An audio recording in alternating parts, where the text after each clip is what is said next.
Welcome to Sunday School for CEOs, where your next level in business starts with a mind aligned with God as boss. I am Jenny Bittner, ordained spiritual minister and business leader of over 20 years. I have chased the titles, the money, the recognition, only to realize the real pursuit is in experiencing mind miracles every day. And this podcast is here to show you how. This is real life, real stories of real business owners and real shifts from fear to love. So let's dive in.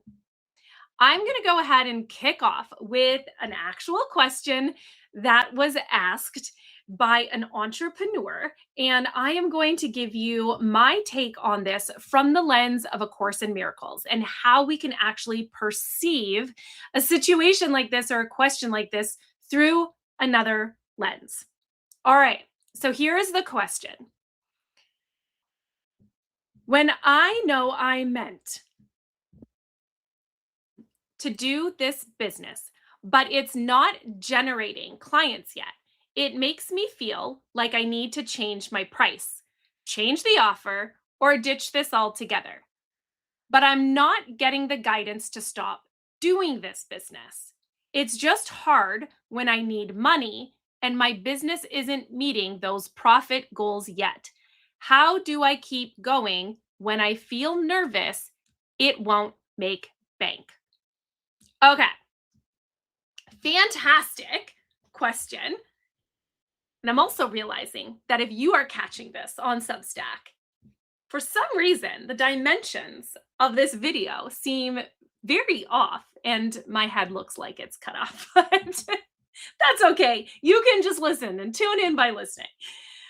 Okay, so according to A Course in Miracles, this is the lens to which we can see everything, right? So we always want to first look at the mind. So the first thing that I would do is not necessarily look at the business, right?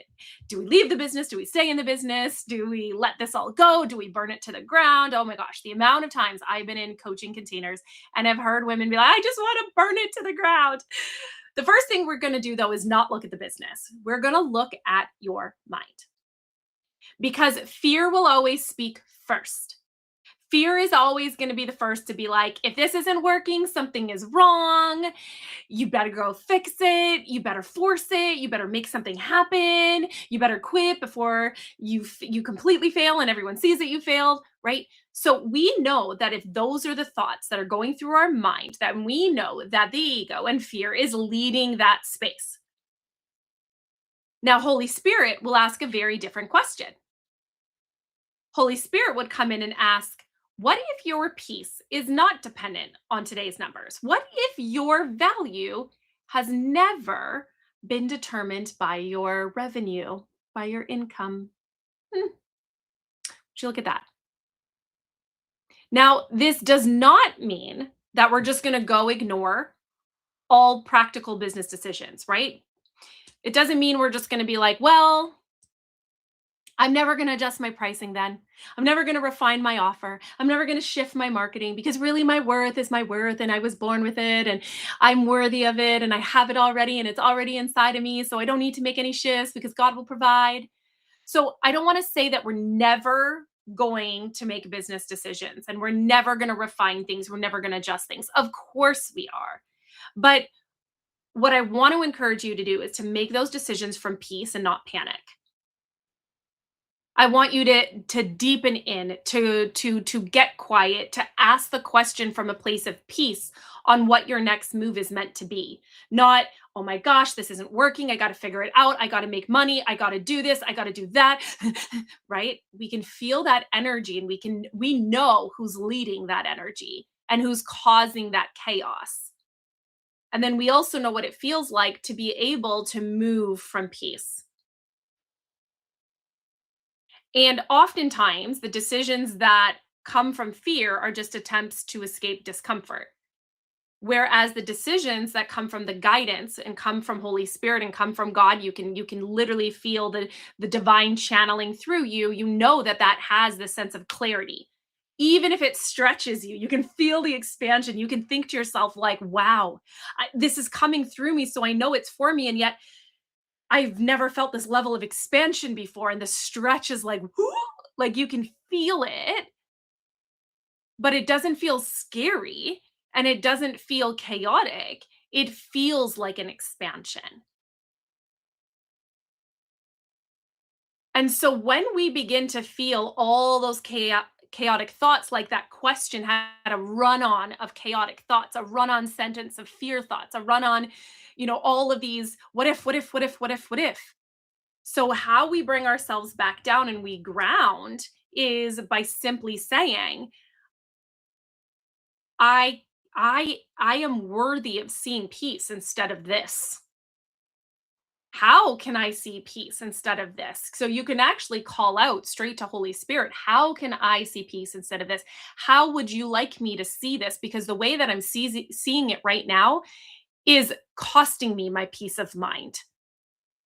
So, yes, right now, your business may not be producing the income you desire.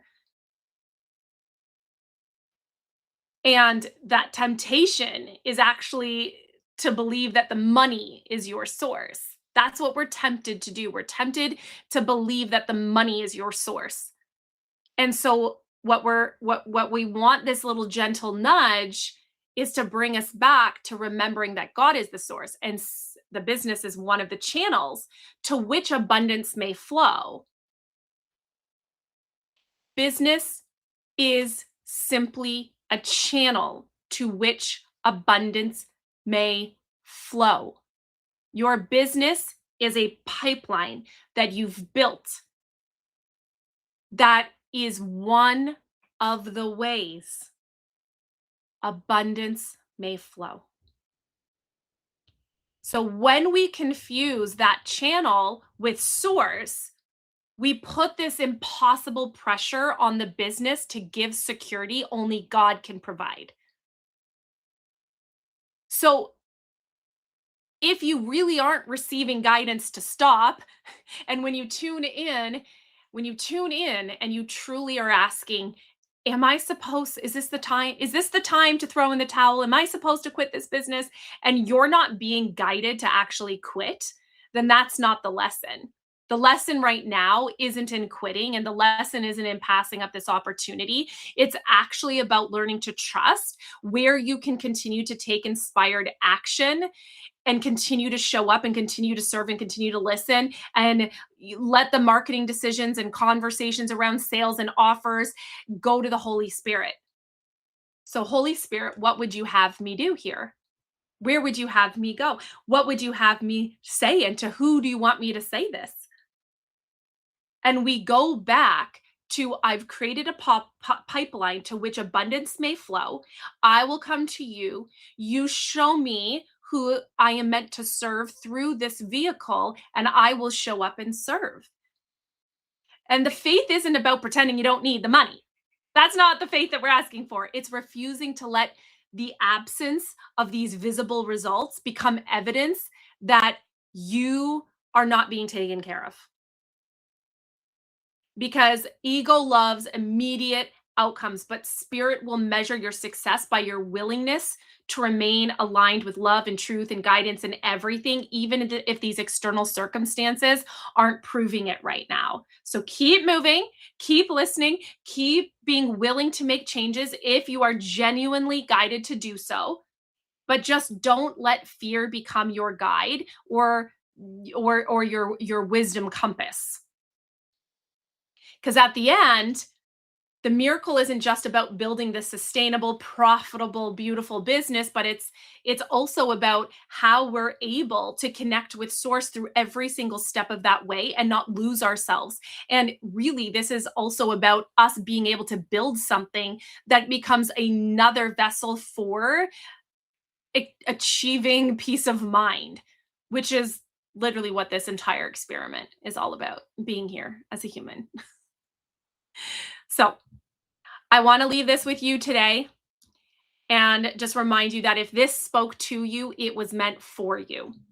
and stay close. I continue to do these drops and these real questions from real business owners, real life situations, and how we can look at these and how we can connect with our inner guidance, our inner source, to be able to make the decisions that are meant to be part of this pathway and to be able to move through business and move through all of these beautiful lessons and life experiences in the way that God has intended us to. Take care, and we'll chat the next time.